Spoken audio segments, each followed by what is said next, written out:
충격적인 일이 벌어졌습니다. 누군가는 말했습니다. 그 장면을 본 순간 숨을 쉴 수 없을 정도였다고. 한 사람은 바닥에 주저앉았고 또 한 사람은 천천히 흐르는 눈물을 닦았습니다. 그리고 그 장면을 지켜본 수백 명의 사람들은 아무 말도 하지 않았습니다. 그저 멍하니 서서 그 앞을 떠나지 못했습니다. 그게 무엇이었는지 처음엔 아무도 설명할 수 없었습니다. 하지만 모두가 직감적으로 알았죠. 지금 역사적인 순간이 지나가고 있다는 걸요. 놀라운 건 이 장면이 만들어지기까지의 여정이었습니다. 두 사람의 인생, 서로를 이해할 수 없었던 수많은 날들, 그리고 예상치 못한 위기. 모든 걸 덮어버릴 만한 좌절과 오해 속에서도 그들은 포기하지 않았습니다. 그 선택이 지금 이 충격적인 장면을 만든 겁니다. 이야기를 듣고 나면 당신은 분명 어떻게 이럴 수 있지? 하고 중얼거리게 될 겁니다. 왜냐하면 이건 단순한 우연이나 협업으로는 도저히 설명할 수 없는 기적의 이야기니까요. 과연 어떤 기적의 이야기일까요? 그 이야기를 시작해 보도록 하겠습니다. 잠깐 1초밖에 걸리지 않는 좋아요 버튼 한 번만 눌러주세요. 여러분의 구독과 좋아요는 영상 제작에 큰 힘이 됩니다. 안녕하세요. 저는 한국에서 전통 문양을 현대 스트리트웨어에 접목하는 작업을 하고 있는 디자이너 윤서영입니다. 이 이야기는 제가 일본 교토에서 열린 전통 공예 시장에서 겪은 잊을 수 없는 사건과 한 장인과의 만남에 대한 기록입니다. 그날 아침, 교토의 공기는 유난히 차가웠습니다. 가을비가 밤새 내리고 바닥은 아직도 축축했죠. 골목마다 목재의 향과 비에 젖은 대나무 냄새가 섞여났습니다. 처음 이 도시를 찾았을 때 모든 것이 조용하고 질서정연해서 마치 한 권의 책 속을 걷는 기분이었습니다. 하지만 그 고요한 아름다움 속에서도 저에게는 긴장과 초조함이 가득했습니다. 전통 공예인들의 도시, 장인 정신이 숨쉬는 곳에서 제가 시도한 변형된 전통이 얼마나 받아들여질 수 있을지 몰랐기 때문이죠. 제 부스에는 한국의 전통 문양을 스트리트웨어에 접목한 의상들이 전시되어 있었습니다. 매화자수 후드티, 봉황 문양을 넣은 오버사이즈 재킷, 조선시대 유물에서 본 구름 문양을 응용한 조거 팬츠 등 모두 제가 직접 디자인하고 자수는 어릴 적 외할머니께 배운 방식으로 손수 수놓았습니다. 그 문양 하나하나에는 제 뿌리와 기억 그리고 한국적인 아름다움을 현대적으로 전하고 싶은 마음이 담겨 있었죠. 처음 며칠 동안은 반응이 반반이었습니다. 어떤 이는 유니크하다며 감탄했고 어떤 이는 전통을 왜 이런 식으로 쓰냐며 고개를 저었습니다. 하지만 저는 꿋꿋이 설명했습니다. 전통은 변화를 통해 살아남습니다. 저는 과거의 아름다움을 오늘의 언어로 말하고 싶었습니다. 그러던 셋째 날 오후, 작은 사건이 일어났습니다. 제가 가장 공들여 만든 매화자수 재킷에 어떤 중년 남성이 음료수 컵을 들고 부스를 둘러보다 실수로 음료를 쏟은 것이었어요. 하지만 그는 실수라고 말했지만 손의 방향과 컵의 흔들림은 너무도 의도적인 듯 보였습니다. 붉은 쪽 염색천에 녹색 음료가 퍼져나가며 문양을 뒤덮는 광경은 지금도 눈에 선합니다. 저는 멍하니 그 광경을 바라보다가 결국 눈물이 맺혔습니다. 수십 시간이 넘는 바느질, 외할머니와 함께했던 기억, 그리고 한국의 전통을 세계에 보여주고 싶다는 간절한 마음이 그 한 컵이 액체에 무너져 내렸습니다. 죄송합니다. 일부러 그런 건 아니에요. 그는 그렇게 말하고 자리를 떠났지만 주변의 몇몇 사람들은 알 수 없는 눈빛을 주고받았습니다. 아마 전통을 현대적으로 풀어낸 저의 스타일이 일부 사람들에게는 불편함이었을지도 모르겠다는 생각이 들었습니다. 작품을 정리하며 저는 손을 떨고 있었습니다. 손바닥이 땀으로 젖고 머릿속은 하얘졌습니다. 내가 정말 잘못한 걸까? 전통을 가볍게 다룬 벌을 받은 걸까? 스스로를 자책하며 결국 그날 저녁 부스를 접을까 고민까지 했습니다. 바로 그 순간이었습니다. 제 부스 앞에 조용히 한 노신사가 나타났습니다. 그는 전날 저에게 전통이 저렇게 뒤틀려도 되는 건가라는 한마디를 남기고 사라졌던 분이었습니다. 다시 마주친 그의 얼굴은 무표정했지만 시선은 제 붉게 얼룩진 재킷 위에 머물러 있었습니다. 그리고 그는 아주 조용히 말했습니다. 이 옷, 당신이 직접 수놓은 거요? 저는 당황한 얼굴로 고개를 끄덕였습니다. 네, 실은 외할머니께 배운 방식으로 하나하나 손으로 수놓았습니다. 그는 한동안 아무 말도 하지 않았고 저는 떨리는 손으로 오염된 자수의 자락을 감싸쥐었습니다. 그러다 그가 제게 말했습니다. 오염됐다고 끝난 건 아니오. 바느질은 덧댈 수 있는 기술이오. 그 말에 저는 눈물이 핑 돌았습니다. 무너진 마음이 다시 일어설 수 있을 것 같은 그런 한마디였으니까요. 그는 명함 하나를 내밀었습니다. 다카하시 겐조. 일본 전통 천연염색자수 기술 보유자. 저는 멍하니 그 명함을 바라보다가 숨을 들이켰습니다.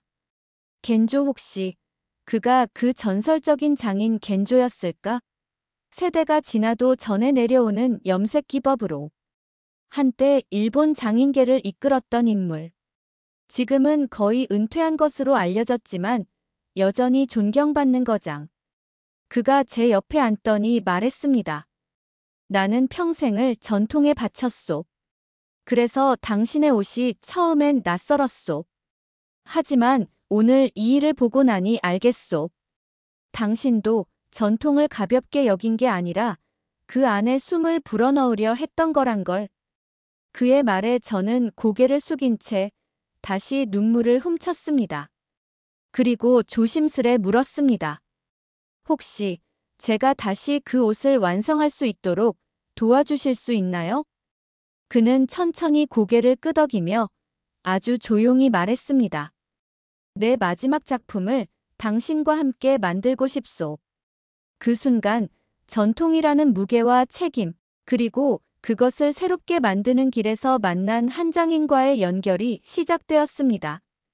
겐조 선생님의 명함을 손에 쥔 그날 밤, 저는 잠을 이룰 수 없었습니다. 마음 한편엔 두려움이, 다른 한편엔 이상한 용기가 동시에 피어오르고 있었죠. 나 같은 신진 디자이너가 저런 거장의 마지막 작품을 함께 완성한다는 게 과연 가능한 일일까? 머릿속은 온통 물음표로 가득했지만 제 마음은 이미 답을 정한 상태였습니다.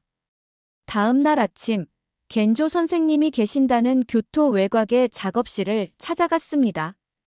오래된 목재 건물, 마당 한켠에서 피어나는 쪽빛 증기, 그리고 나무 틀에 조심스럽게 널린 천들, 그 풍경은 마치 시간 속에 갇힌 장면 같았습니다. 겐조 선생님은 안에서 조용히 염색물을 저으며 제 방문을 기다리고 계셨죠. 왔소? 그 짧은 한마디에 담긴 무게가 얼마나 따뜻했던지 저는 절로 고개를 숙이며 인사드렸습니다. 그날부터 저희의 협업이 시작됐습니다. 처음 며칠간은 서로의 방식을 익히는 시간, 동시에 끊임없는 충돌의 연속이었습니다. 저는 디지털로 디자인을 구상하고 패턴을 전자식 플로터로 출력하며 기능성과 실용성 중심으로 옷을 만들어 왔습니다. 반면 겐조 선생님은 오직 손으로 천의 결을 느끼며 색을 물들였고 한 올 한 올 염료가 스며드는 속도를 기다리는 분이셨죠. 이 천의 두께로는 너의 방식의 절개선이 너무 과해. 본래의 유연함을 해치게 돼. 하지만 지금 시대에는 활동성도 고려해야 하잖아요. 단지 예쁜 옷만으론 입히기 어려워요.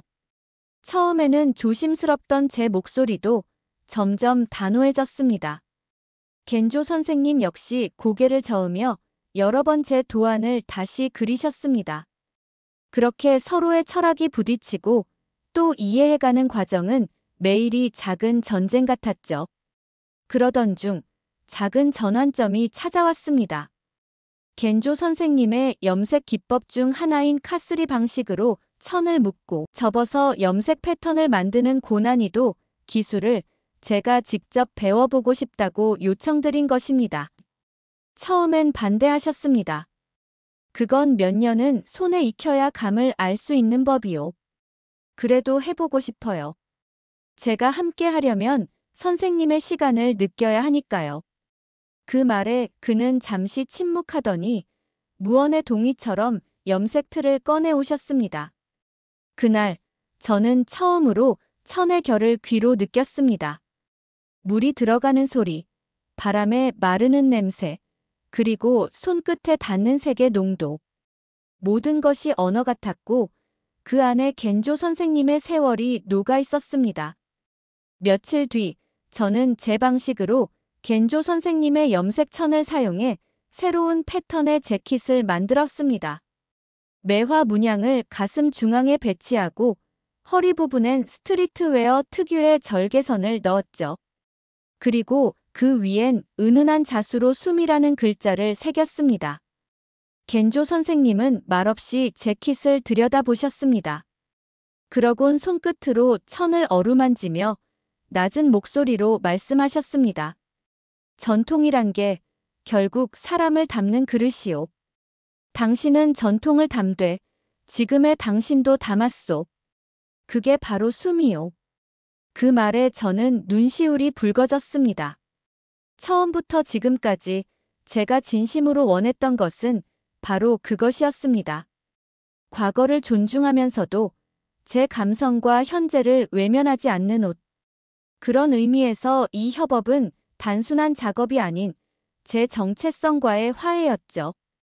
그 후 저희는 박람회에 출품할 작품 구성을 본격적으로 준비했습니다.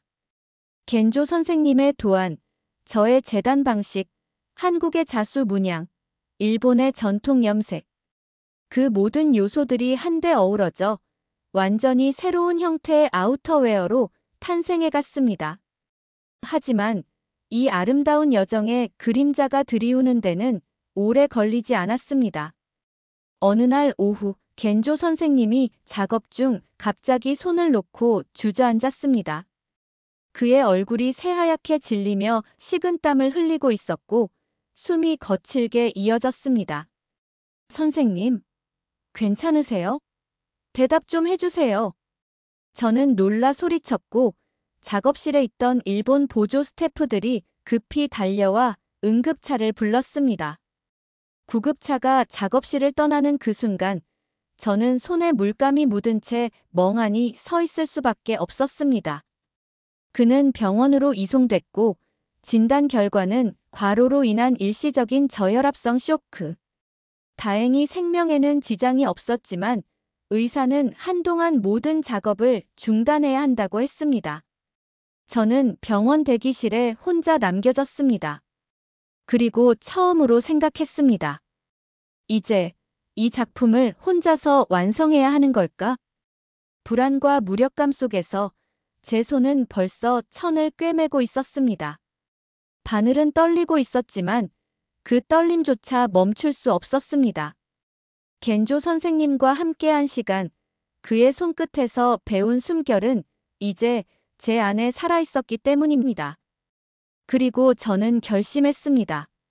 선생님이 돌아올 때까지 저는 이 작업을 이어가겠습니다.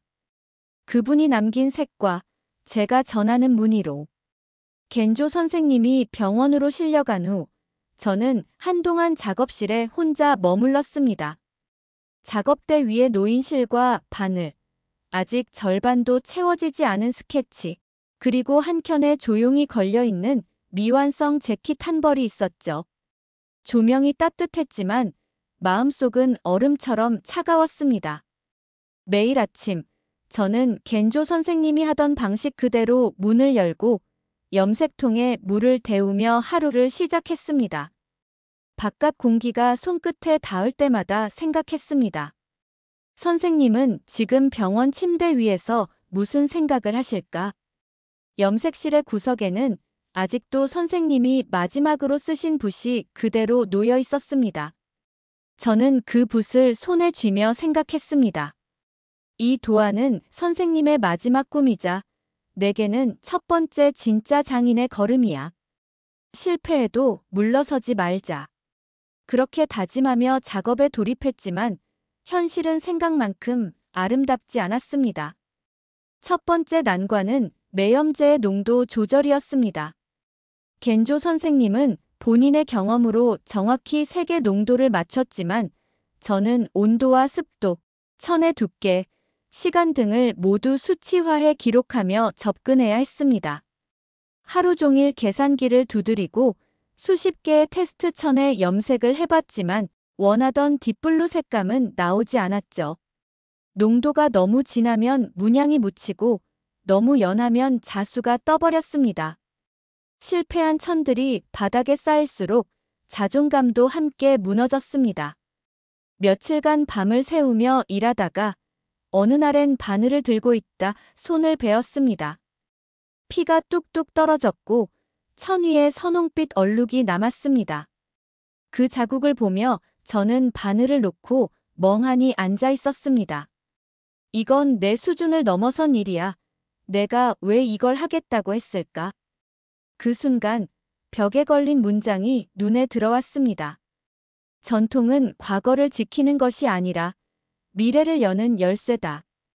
그 문장을 바라보며 저는 문득 깨달았습니다. 이 문장이 내게 요구하는 건 완벽한 기술이 아니라 포기하지 않는 태도라는 걸요. 그날 밤 저는 병원에 입원 중인 겐조 선생님께 음성 메시지를 남겼습니다. 선생님, 사실 며칠 전엔 실수도 하고 자책도 많이 했어요. 선생님 없이 이 작업을 할 수 있을까 수없이 고민했는데 지금은 그냥 매일 조금씩이라도 바늘을 들기로 했습니다.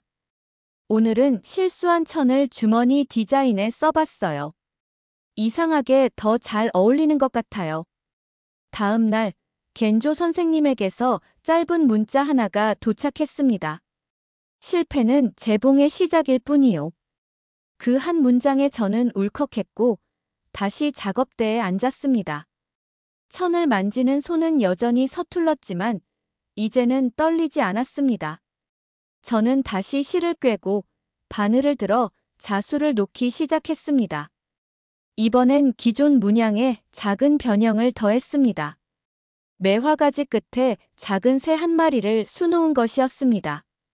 그것은 저에게 있어 배움의 상징이자 스승 곁에 머무는 후배의 마음이기도 했습니다. 며칠 후 겐조 선생님이 작업실을 찾아오셨습니다. 휠체어에 앉은 모습이었지만 손엔 익숙한 붓이 들려 있었고 눈빛은 그 어느 때보다 생기가 있었습니다. 당신이 만든 천, 병실에서 다 봤소. 자네는 이미 내 손을 넘었구먼. 그의 말에 저는 끝내 참았던 눈물을 흘렸습니다. 선생님은 제 손을 꼭 잡고 말했습니다. 자네의 실수도 자네의 시간이요. 그게 진짜 작업이요. 나와 함께 이 옷을 완성합시다. 그리고 저희는 함께 최종 마감에 들어갔습니다. 제가 만든 천에 겐조 선생님이 마지막 손길을 더하며 색의 농도를 정리하고 가장자리에 덧담을 놓으셨습니다. 두 손이 같은 천 위에서 움직일 때 저는 시간이 한 점으로 수렴되는 듯한 감각을 느꼈습니다. 그렇게 만들어진 최종 작품. 매화 문양이 들어간 쪼겸 재킷. 오른쪽 어깨에는 한글로 숨, 왼쪽 안감에는 일본식 서체로 생이라는 문자가 새겨져 있었습니다. 그날 밤 겐조 선생님은 작업실 벽에 또 하나의 문장을 붙이셨습니다.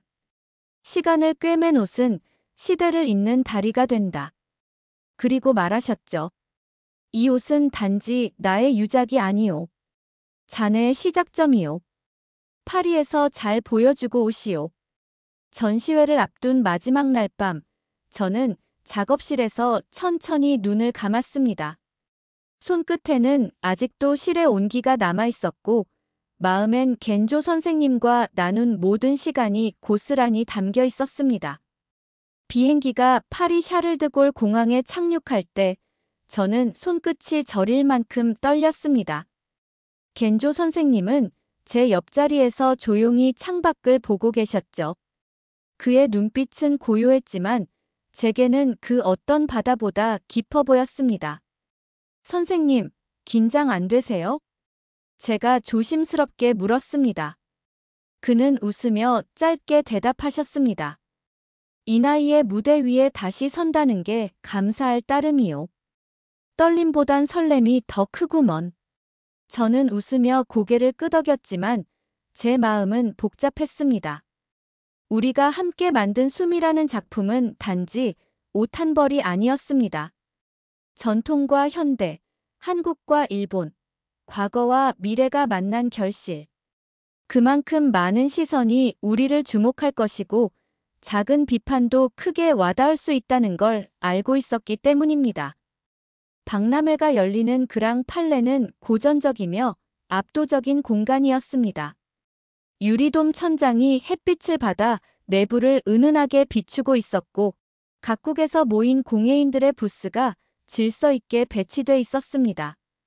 우리 부스는 메인 홀에 가까운 중심부에 위치해 있었고 이미 출품작 리스트에 올라있던 숨시간의 문양이라는 이름이 인쇄된 간판이 달려 있었습니다. 작품이 진열되자마자 예상보다 빠르게 사람들이 몰려들었습니다. 어떤 이는 자수 문양 앞에서 멈춰 섰고 어떤 이는 안감의 숨이라는 한글을 소리내어 읽으며 고개를 갸웃했습니다. 그리고 겐조 선생님의 이름이 명판에 적혀 있다는 걸 보고는 놀라며 속삭이듯 말하는 이들도 있었죠. 저게 그 다카하시 겐조인가요? 은퇴한 줄 알았는데 누군가와 협업을 한 건가 봐. 처음 몇 시간 동안 저는 말없이 관람객들의 반응을 지켜보았습니다. 모든 시선이, 모든 반응이 두려우면서도 궁금했습니다. 그러던 중 한 프랑스 전통공예연구소 디렉터가 저희 부스에 와서 재킷을 유심히 살펴보더니 조용히 말했습니다. 이 옷은 공예이자 선언입니다. 형태는 혁신적이고 감성은 전통적이군요. 양극단을 이렇게 조화롭게 결합한 작업은 드뭅니다. 저는 얼떨결에 감사합니다라고 답했지만 속으로는 벅찬 감정이 터져나오고 있었습니다. 이어진 공식 심사 시간. 7명의 심사위원단이 순차적으로 각 작품을 둘러봤고 우리의 차례가 되었을 때 겐조 선생님은 직접 입을 열었습니다. 전통은 정지된 시간이 아닙니다. 살아있는 숨결이요. 이 옷은 내 과거와 이 젊은 디자이너의 현재가 만나 미래를 꿰맨 결과물입니다. 그 말에 몇몇 심사위원들은 고개를 끄덕이며 조심스럽게 천을 만졌습니다. 그리고 이어진 서영의 설명. 이 문양은 조선 후기 한복의 매화자수를 현대적으로 재해석한 것입니다. 겐조 선생님의 쪼견 방식이 없었다면 이 깊은 색감은 나올 수 없었고 그의 손길은 이 옷의 혼입니다. 박람회가 끝날 무렵 수많은 기자와 바이어들이 저희 부스를 다시 찾았습니다. 유럽의 한 유명 디자인 매거진 에디터는 이렇게 말했습니다. 당신들의 협업은 단순한 크로스오버가 아니라 진심 어린 대화였군요. 기술은 뛰어나되 과시하지 않았고 메시지는 명확하되 강요하지 않았어요. 이건 공예의 미래입니다. 그리고 시상식이 열리는 밤. 큰 기대를 하지 않았던 저희는 이름이 호명되었을 때 잠시 멍해졌습니다. 2025 파리 국제공예박람회 공예디자인 통합부문 대상 다카하시 겐조. 윤서영 숨 시간의 문양. 무대로 향하는 순간 제 손은 겐조 선생님의 손을 꼭 잡고 있었습니다. 우리는 함께 무대에 올랐고 조명이 저희를 비췄습니다. 트로피를 받은 겐조 선생님은 먼저 입을 열었습니다. 나는 긴 세월 동안 전통을 지켜야 한다는 말만 반복해왔습니다. 하지만 이 친구는 저에게 전통은 숨을 쉬어야 한다는 걸 알려줬습니다. 우리가 다르게 살아왔지만 같은 바늘을 들었기에 하나의 옷을 만들 수 있었던 겁니다. 그리고 저도 마이크를 잡고 말했습니다. 이 옷은 단순히 과거의 기법과 현재의 디자인을 섞은 게 아닙니다. 이건 시간과 사람이 함께 만든 옷입니다. 저는 선생님께 진짜 장인의 자세를 배웠고 이 과정을 통해 제 스스로도 달라졌습니다. 전통을 사랑하는 방법은 다양하다는 걸 많은 분들이 알아주셨으면 좋겠습니다. 그 순간 객석에서는 뜨거운 박수가 터졌습니다. 그리고 저는 선생님을 바라보며 생각했습니다. 이 무대는 당신의 것이고 동시에 우리의 것이라고. 시상식이 끝난 후 밤이 된 파리의 센강을 따라 겐조 선생님과 천천히 걸었습니다. 강물 위로 비친 불빛들이 유난히 따뜻했고 선생님은 조용히 입을 열었습니다. 이젠 진짜 바늘을 놓아도 되겠구먼. 내 마지막 꿈은 당신 손끝에서 마무리되었으니까. 저는 대답했습니다. 아니요, 선생님. 저희의 작업은 여기서 끝이 아니라 이제 시작이에요. 이제 제가 전할 차례니까요. 귀국 후 저는 숨이라는 브랜드를 정식으로 론칭했습니다. 첫 컬렉션은 겐조 선생님의 도안과 저의 해석을 토대로 구성되었고 그 안에는 전통을 현대의 언어로 이야기하는 옷들이 가득했습니다. 그리고 저는 지금도 매 시즌마다 겐조 선생님의 말 한마디를 새기며 작업합니다. 손끝이 진심이면 그 옷은 반드시 누군가의 마음을 꿰맨다. 이 이야기를 제보하는 이유요. 누군가 어디선가 바늘을 들고 주저하고 있을 또 다른 저를 위해서입니다. 그들에게 전하고 싶어요. 당신의 바늘이 흔들려도 괜찮아요. 전통은 완벽한 기술이 아니라 진심으로 꿰매는 손끝에서 숨 쉬니까요. 오늘의 이야기는 여기까지입니다. 오늘의 이야기에 대한 여러분의 생각을 댓글로 남겨주세요. 그리고 오늘의 이야기가 마음에 드신다면 좋아요와 구독 부탁드립니다.